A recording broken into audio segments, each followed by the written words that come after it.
Hello everyone, आप सभी को आपका प्यारा चैनल बोर्ड एग्जाम बिंदु में स्वागत है। तो प्यारे बच्चों, आज मैं बायोलॉजी का प्रैक्टिस सेट 7 लेकर आया हूं। इसमें जनन स्वास्थ्य के सभी महत्वपूर्ण प्रश्नों को कराऊंगा जो बिहार बोर्ड और नीट एग्जाम के लिए बेहद इंपॉर्टेंट है। तो प्यारे बच्चों, मेरे चैनल पर लगातार बने रहे ताकि इस प्रकार के वीडियो आप तक पहुंचता रहे और आपका बोर्ड का और या नीट का एग्जाम का अच्छा से तैयारी हो सके। तो प्यारे बच्चों, वीडियो को अंत तक देखें, बिल्कुल स्किप न करें ताकि संपूर्ण जानकारी आपको मिल सके। तो आज के इस वीडियो को हम स्टार्ट करते हैं। तो आज का हमारा पहला प्रश्न है, देखते हैं। पहला प्रश्न है, जनन स्वास्थ्य का मुख्य उद्देश्य क्या है? ए, केवल जनसंख्या नियंत्रण, बी, केवल मातृ सुरक्षा, सी, शारीरिक मानसिक एवं सामाजिक रूप से स्वस्थ जनन जीवन, और डी, केवल रोगों का उपचार। तो इसका करेक्ट आंसर जो होगा वो ऑप्शन नंबर सी हो जाएगा। ये शारीरिक, मानसिक और सामाजिक रूप से स्वस्थ जनन जीवन, तो ये इसका करेक्ट आंसर है। तो जनन स्वास्थ्य का मुख्य उद्देश्य जो है शारीरिक, मानसिक एवं सामाजिक रूप से स्वस्थ जनन जीवन है। अगले प्रश्न पे चलते हैं, जो आज का हमारा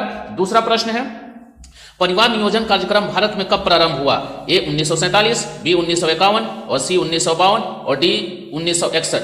तो इसका जो करेक्ट आंसर जो होगा 1952 हो जाएगा। ऑप्शन नंबर सी जो है वो करेक्ट होगा, 1952। तो परिवार नियोजन कार्यक्रम का जो शुरुआत हुआ भारत में वो 1952 में हुआ। अगले प्रश्न पे चलते हैं, जो आज का तीसरा प्रश्न है। निम्न में से कौन सा गर्भ निरोधक अस्थायी है? ए, वासेक्टोमी, बी, ट्यूबेक्टोमी, सी, कॉपर टी और डी, हिस्टेरेक्टोमी। तो इसका जो करेक्ट आंसर जो होगा वो कॉपर टी हो जाएगा। तो ये कॉपर टी जो है अस्थायी गर्भ निरोधक, ये गर्भ निरोधक जो है अस्थायी है, तो इसलिए इसका करेक्ट आंसर जो होगा वो ऑप्शन नंबर सी हो जाएगा। अगले प्रश्न पे चलते हैं, जो आज का चौथा प्रश्न है। गर्भ निरोधक गोली का मुख्य कार्य क्या है? ए, अंडोत्सर्जन को रोकना, बी, शुक्राणुओं को नष्ट करना, सी, भ्रूण को नष्ट करना और डी, गर्भाशय निकालना। तो इसका करेक्ट आंसर जो होगा वो ए हो जाएगा, अंडोत्सर्जन को रोकना। तो इसका करेक्ट ऑप्शन जो है ए होगा, अंडोत्सर्जन को रोकना। तो गर्भ निरोधक गोली का मुख्य कार्य अंडोत्सर्जन या अंडोत्सर्ग को रोकना। अगले प्रश्न पे चलते हैं, जो आज का पांचवा प्रश्न है। यौन संचारित रोग एसटीडी नहीं है, इसमें से कौन जो है यौन संचारित रोग यानी कि सेक्सुअली ट्रांसमिटेड डिजीज नहीं है? ए, सिफिलिस, बी, गोनोरिया, सी, एड्स और डी, टाइफाइड। तो इसका करेक्ट आंसर जो होगा वो ऑप्शन नंबर ये डी हो जाएगा, यानी कि टाइफाइड जो है वो यौन संचारित रोग नहीं है। बाकी सिफिलिस, गोनोरिया और एड्स ये सारे के सारे ये यौन संचारित रोग है। ये तीनों यौन संचारित रोग है, केवल टाइफाइड जो है ये यौन संचारित रोग नहीं है। तो इसलिए इसका करेक्ट आंसर डी हो जाएगा। अगले प्रश्न पे चलते हैं, जो आज का छठा प्रश्न है। एड्स का कारण क्या है? ए, बैक्टीरिया, बी, वायरस, सी, फंगस और डी, प्रोटोजोआ। तो इसका करेक्ट आंसर जो होगा वो वायरस हो जाएगा। तो ऑप्शन नंबर बी जो है इसका सही आंसर होगा, वायरस, यानी कि एड्स का कारण वायरस होता है। अगले प्रश्न पे चलते हैं, जो आज का सातवां प्रश्न है।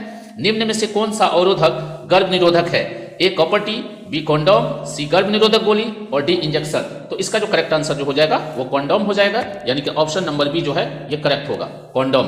अगले प्रश्न पे चलते हैं, एमटीपी का पूर्ण रूप क्या है? Medical termination of pregnancy, manual termination process, mother treatment plan, medical transfer of pregnancy. तो इसका करेक्ट आंसर जो होगा वो ऑप्शन नंबर ए हो जाएगा, मेडिकल टर्मिनेशन ऑफ प्रेगनेंसी। तो एमटीपी का पूरा नाम या एमटीपी का full form medical termination of pregnancy है। अगले प्रश्न पे चलते हैं, जो आज का 9वां प्रश्न है। सुरक्षित गर्भपात की अनुमति भारत में कितने सप्ताह तक है? तो सुरक्षित गर्भपात की अनुमति भारत में 24 सप्ताह तक है। तो इसलिए इसका करेक्ट जो आंसर होगा वो ऑप्शन नंबर ये डी हो जाएगा, यानी कि 24 सप्ताह के अंदर गर्भपात कराया जा सकता है। ये कानून के हिसाब से सही है और इसका प्रावधान है, यानी कि कानून इस तरह का बना है कि 24 सप्ताह के अंदर गर्भपात वो भी जो दाम्पत्य है यानी कि पति पत्नी है उसके मर्जी से कराया जा सकता है। तो इसलिए इसका करेक्ट आंसर जो होगा वो 24 सप्ताह होगा। अगले प्रश्न पे चलते हैं, जो आज का 10वां प्रश्न है। शिशु मृत्यु दर IMR, इन्फेंटल मोर्टेलिटी रेट का संबंध जो है ए, गर्भ निरोध से, बी, जनन स्वास्थ्य से, सी, पौधों से और डी, जलवायु से। तो इसका करेक्ट आंसर जो होगा वो जनन स्वास्थ्य से है, यानी कि शिशु मृत्यु दर यानी कि IMR का पूरा नाम होता है इन्फेंट मोर्टेलिटी रेट।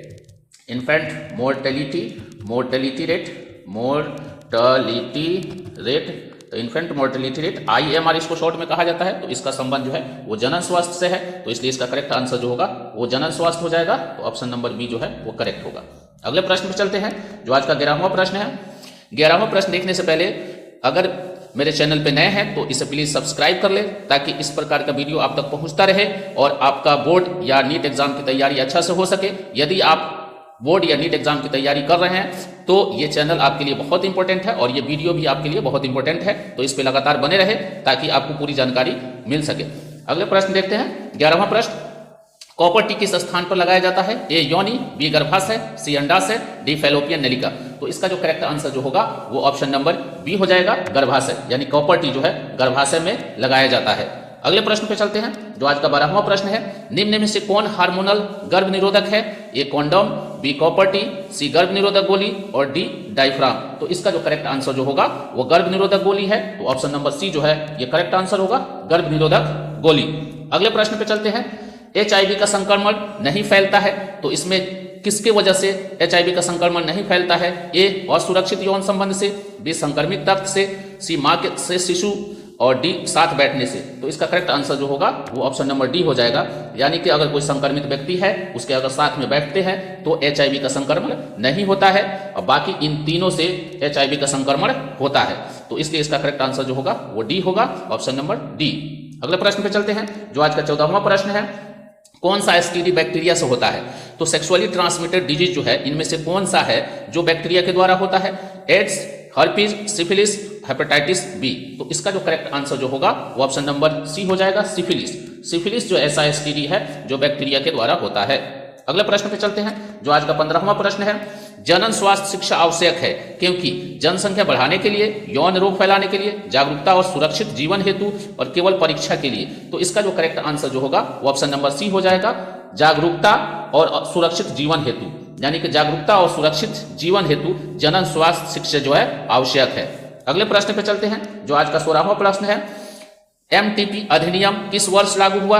ए 1961, बी 1971, सी 1981, डी 1991। तो इसका जो करेक्ट आंसर जो होगा वो ऑप्शन नंबर बी हो जाएगा, 1971, यानी कि MTP अधिनियम 1971 में लागू हुआ।